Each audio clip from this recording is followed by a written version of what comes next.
Hello and welcome to Washington Talk. I'm Eunjung Cho. The United States warns any nuclear attack by North Korea against the United States or its allies is unacceptable and will result in the end of the North Korean regime. The U.S. also warns it will use the full range of defense capabilities, including nuclear and conventional means, to defend its allies. However, North Korea continues with its saber-rattling, violating the sea border with South Korea and firing artillery shells and short-range ballistic missiles. Join us for discussions on the security on the Korean Peninsula.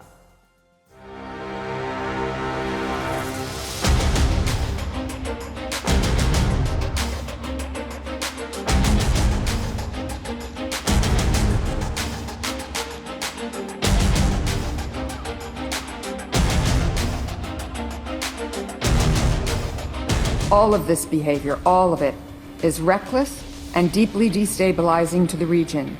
We urge the DPRK to refrain from further provocations.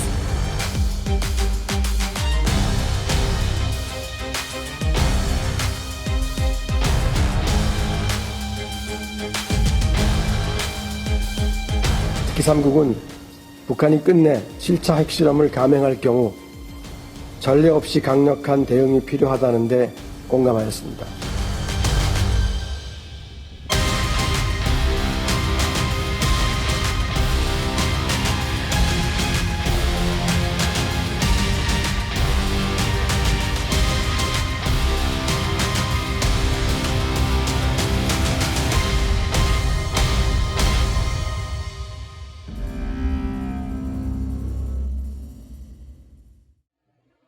In the studio with me, Dr. Victor Cha, Korea Chair and Senior Vice President for Asia at the Center for Strategic and International Studies. He's a professor of government and international affairs at Georgetown University. Dr. Cha was the Director for Asian Affairs at the National Security Council, and he was also the Deputy Head of the U.S. delegation at the Six-Party Talks. Dr. Cha is currently a contributor to MSNBC and NBC News. Also with us, Mr. Scott Snyder, Director of U.S.-Korea Policy at the Council on Foreign Relations. Previously, Mr. Snyder was the Director of U.S.-Korea Policy Center at the Asia Foundation. Mr. Snyder's new edited volume reviews the first decade of North Korean foreign policy under Kim Jong-un. Welcome to the program. Thank you. Now, Mr. Snyder, the Biden administration's nuclear posture review warns that if North Korea uses nuclear weapons against the United States or its allies or its partners, it is unacceptable and it will mean the end of the North Korean regime. It also said that there's no scenario under which the Kim regime can use nuclear weapons and survive. What do you make of this open and public warning of ending the North Korean regime? Well, I actually don't think that there's much new in that. I think that previous nuclear posture reviews have also included similar language. And it's really a function of the fact that North Korea has taken an illegal pathway toward nuclear status, and therefore the U.S. is trying to signal very clearly that North Korea does not enjoy the benefits of the negative security assurances that the U.S. offers to non-nuclear states under the NPT. You say there's nothing new, but isn't ending the regime a lingo that is a taboo in American diplomacy, and especially given the fact that North Korea is heightening nuclear threats against South Korea and the United States at this point? Doesn't the word carry more weight at this point? You could say that there is greater urgency in that expression given the trajectory of North Korea's nuclear development. But in terms of the overall threat of the consequences of nuclear use, or really even of North Korean provocations against South Korea, I think that we've seen long-standing rhetoric indicating that any ensuing conflict would be short and decisive in favor of the United States. Dr. Cha, former National Security Advisor John Bolton was on Washington Talk last week, and he said that in the U.S. government, there was discussions of a change in North Korean regime and that he himself was involved in those discussions. While you were in the U.S. government during the George W. Bush administration, did you ever get involved in those discussions of a possible regime change in North Korea? So he was saying that with regard to the Trump administration, or He didn't specify which administration. Yeah. No, I mean, the term regime change was something that was ginned up, I think, by the press, because the way in which it was used in U.S. policy was that for there to be lasting peace on the Korean Peninsula and full denuclearization, some people thought that was only possible if the regime itself, the Kim leadership, were no longer the people who were ruling North Korea. So I don't think it was so much a regime change strategy as much as it was trying to understand what would be the conditions under which you could get lasting peace on the Korean Peninsula and full denuclearization. Some people thought you could get it through negotiations, the negotiations that I was involved in during the six-party talks, but some people thought that it was not possible. The negotiations could only take us so far, and to get so-called CVID, complete verifiable, irreversible denuclearization, that could only come with a change in the regime. If I could just also say on the other point about the NPR, I agree with Scott, it's nothing new. I'd say at the same time, the language is very explicit. And I think, normally when we think about deterrence, we think about sort of saying, well, North Korea, don't do this or you will meet with some really unacceptable punishment. So there's some ambiguity in what the threat of retaliation would be. There's no ambiguity here, right? Saying very clearly, if North Korea uses nuclear weapons, that's the end of the regime. And I think the purpose of that is to send as clear a deterrence signal as possible to North Korea and the world that they should have no mistake about it, that if they consider or if they actually use a nuclear weapon or a nuclear device, that would be the end. And so I think it's meant to be a very clear statement of deterrence, because that's what we're relying on right now. We're not able to stop their program. All we're relying on right now is deterrence. I think the NPR, the drafting of the NPR, is a process that takes a long time, that predates all this North Korean talk about tactical nuclear weapons. Of course, they can adjust it. I mean, I think the broader reason for this very clear statement is that for the United States, they're looking at this in the context of what's going on in Europe and what's going on between China and Taiwan. And so so in that sense, they're very focused on deterrence right now as the answer for dealing with this North Korean problem. There's a part of I think it's the NPR that also talks about opportunistic aggression, right? The notion that if the United States is engaged in a contingency in Europe or in the Taiwan Straits, and there's opportunistic aggression by a third party, unnamed, but we know who that is.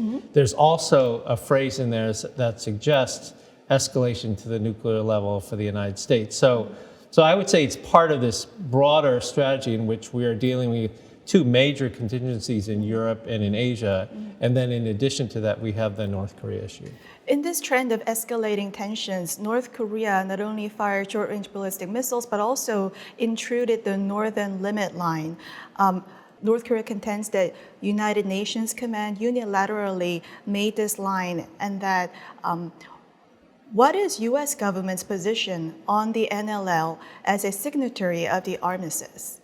Well, I actually think that is correct, that the NLL was unilaterally drawn, but the position of the U.S., as far as I can see, is to uphold it and to defend it as a de facto line that North Korea shouldn't cross. And generally speaking, North Korea has also either observed that or has found itself at risk in terms of any vessels that may cross the NLL. And I think that what we've seen over the course of the past few days and weeks actually is an indication of a successful policy in that regard, because even though the North Koreans have challenged the NLL by shooting some artillery in the general region of the NLL, and there was a single ship that came across and then went back, we see that there was a successful identification of that ship and that the ship did turn back. And that was, I think, really evidence of success in deterrence at the micro level in this case. Dr. Cha, Deputy Secretary Sherman met with her South Korean and Japanese counterparts in Tokyo, and they agreed to an unparalleled scale of response against North Korea's 7th nuclear test. What could be unparalleled scale of response? Haven't we seen so much responses so far? And have you had the chance to talk to some officials in the U.S. government about the possible response? Yeah, so I saw that language too, unparalleled level of response. I'm not really sure what it means. I'm not privy to the sort of planning that they're doing. I imagine that they probably have a package of exercising and training, whether it's missile defense or other sorts of things, prepared for the next the 7th North Korean nuclear test. So, I think these meetings that took place, they're good because, as both Scott and I know, there's been difficulties in the trilateral relationship over the past 5 years, and so there's been a lot of work done on this. And this meeting and other ones like it trilaterally are for the purpose of designing what that unparalleled response would be. Like I said, I think part of it will be military, but part of it will also be diplomatic. Part of it may have to do with economic sanctions. Some of it may have to do with targeting North Korean cyber activity as well, which has been financing the weapons program. The United States government has officially stated that. Ann Neuberger, the Deputy National Security Advisor, has stated that that's the case. So I think it'll probably be an across the spectrum in many different domain responses, which I think is appropriate. It's appropriate to signal that. Mr. Snyder, Bonnie Jenkins, Undersecretary of State for Arms Control and International Security, she just said, if North Korea wants conversation, arms control talks can be an option. This is the first time that the U.S. government talks of an arms control negotiation as a possible option. Are you surprised? And what is your idea about having an arms control negotiation with North Korea? Well, I do think that language is a little bit striking, and I would want to know a little bit more about the context in which she made that statement. And I would also want to just understand whether or not that means any change in the U.S. position on denuclearization. I think it is not. But that kind of statement as a standalone does raise that question.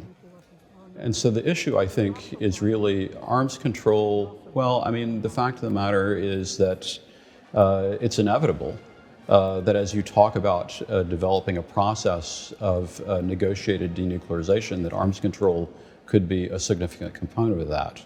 But the most important thing, and the bottom line, I think, for the U.S. government is that there's not going to be, in my view, any abandonment of the objective of denuclearization on the part of the U.S. government. So Mr. Snyder just said arms control is inevitable in the process of denuclearization negotiations, and there are calls in Washington that this could be an interim goal, the arms control and nuclear freeze. But isn't there also a chance that this could be a perpetual state, that North Korea possesses its nuclear weapons capped? So first, I think Bonnie Jenkins' statement, I mean, she's from a bureau in the State Department. Their job is to negotiate arms control. That's what they do. So I don't know if the statement was taken out of context. I don't know if it was couched in an overarching explicit elucidation of the goal, which is still irreversible denuclearization. And that arms control, as Scott said, could be part of the process leading to that. For what it's worth, I can't remember which it is, the NDS, the documents that were released, the NDS, the NPR, the MDR, one of them says very clearly the U.S. goal remains denuclearization of the Korean Peninsula. So I I would not take her statements as sort of edging away from that objective. Look, I think Scott's right. You can talk about denuclearization as the goal and engage in negotiations that are about threat reduction and arms control. That can take a long time, as we've seen, whether it was the agreed framework in '94, the six-party talks, the implementation of these agreements and the ongoing negotiations to get to the next phase take years, right? And that could certainly be the case if we were ever to get into another negotiation with North Korea. So I think that is just part of the process. there's not going to be a Libya solution for North Korea. I think everybody understands, even your prior guest, John Bolton, understands that that's not going to be likely given the state of North Korea's nuclear program today. So, I would say that this goal of denuclearization and the notion of a hard-fought negotiation over capping fissile material, nuclear test ban, reducing their missile arsenal, these may all look like arms control, and people can call it what they want, but the idea is to reduce the threat from North Korea. But, there is a clandestine nuclear facility, Kangsong, in North Korea, and there are second and third such facilities. North Korea can hide its nuclear facilities. How can we verify North Korean keeping its nuclear-free agreements and promises? Well, it's the same problem we've always had with North Korea, right? And the fact that, you call Kangsong a clandestine facility. It's not that clandestine if you're able to talk about it on the news, on Washington Talk. So I think that there was always going to be a problem with verification with North Korea. In the end, the previous agreements, as we both know, they really sort of came to a halt when we got to the point of nuclear declaration and then trying to verify that nuclear declaration. That's where the talks ended up stopping. Mm-hmm. That's where the agreements kind of fell apart. And that will be the challenge going forward as well. Mr. Snyder, Deputy Secretary Sherman said that we will use the full range of U.S. deterrence capabilities to defend our allies, including nuclear, conventional, and missile defense capabilities. This line is repeated repeatedly over by U.S. officials. I saw an argument saying that because the United States never adopted a no first use policy, that Washington is actually saying that it can use nuclear weapons first to defend its allies. Is this the right interpretation? I actually would probably default to a different interpretation because we know that in the context of internal discussions on the nuclear posture review, that there were debates over the question of whether the administration should publicly state a no first use or a sole purpose policy. And that did not happen. And generally speaking, I think in terms of the US response, when Deputy Secretary Sherman says something like that, what she's saying is that we have a vast array of capabilities that can be brought to bear in response to any sort of aggression involving nuclear weapons, and that response could include nuclear use, but it could also include a lot of other means that we would deem to be as effective as nuclear in terms of responding to that circumstance. Dr. Cha, in South Korea, there's growing calls, especially in the ruling party, to bring in U.S. tactical nuclear weapons to South Korea. How is the redeployment of U.S. tactical weapons to South Korea not the best option for the U.S. government? So I think there are two. This can be answered in two ways. The first is the question is, if you bring tactical nuclear weapons back to the Korean Peninsula, does that militarily change or improve the situation for the United States and South Korea? Right. That's the first question. And there, I think most military experts and operators will tell you no, it doesn't. That it doesn't have a value added on the military side. So then that defaults to the second argument, which is it's important for political reassurance, right? Extended deterrence is about capabilities, but it's also about reassurance, political reassurance. And would it provide some sort of political reassurance? The answer probably there is yes. It would provide more political reassurance to the South Korean government, to the South Korean public. But then what would be the cost if you were to do something like that? For one, I think the Biden administration is not really interested in increasing the number of nuclear weapons in the world. This goes back to the Obama speech on nuclear zero. So I don't think that ideologically that's something that they want to do.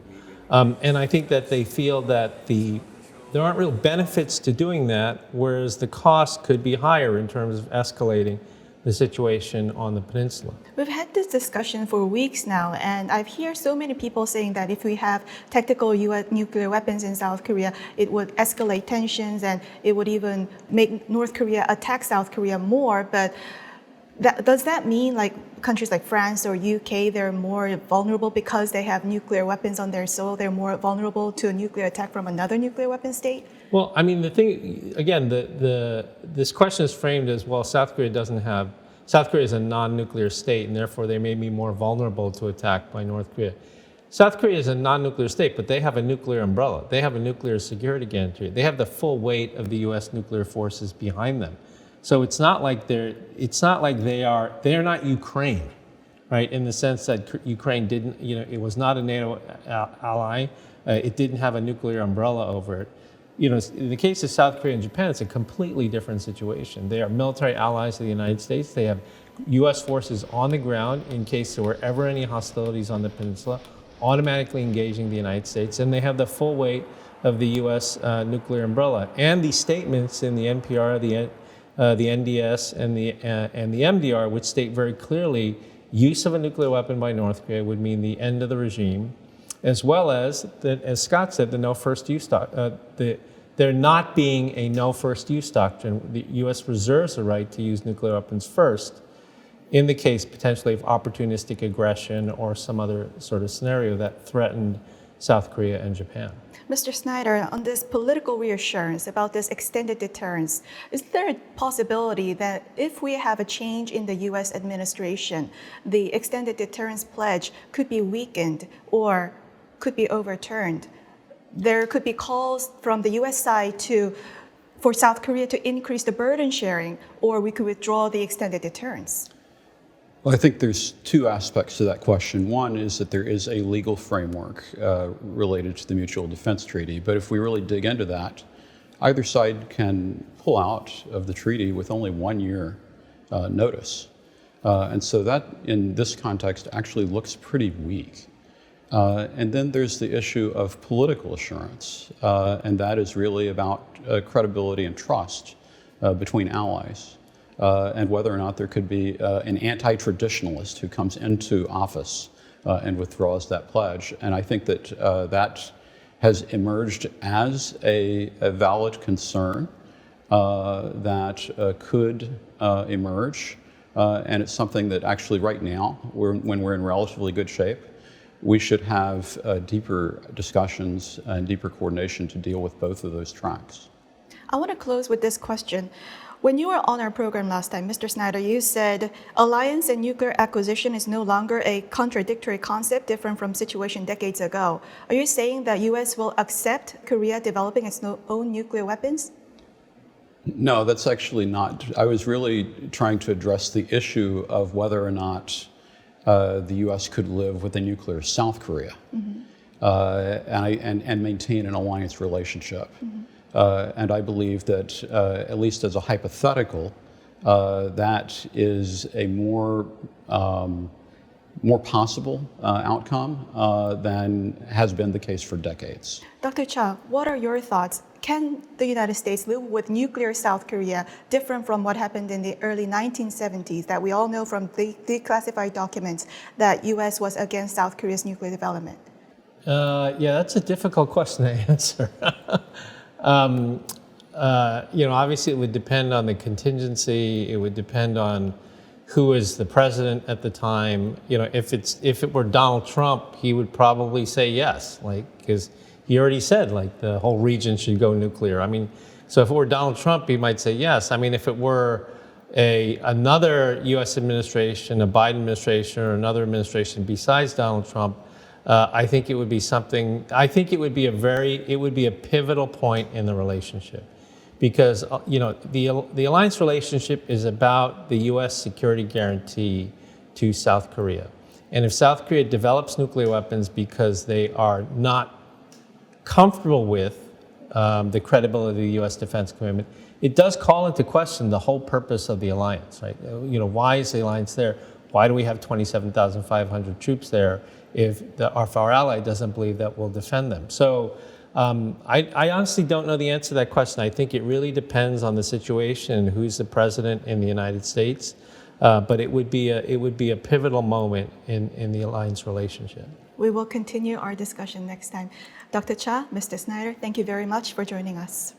Thank you. Thank you. That's all for us today. Have a great week, and we'll see you back here next week with U.S. experts to discuss the two Koreas and the region right here from Washington.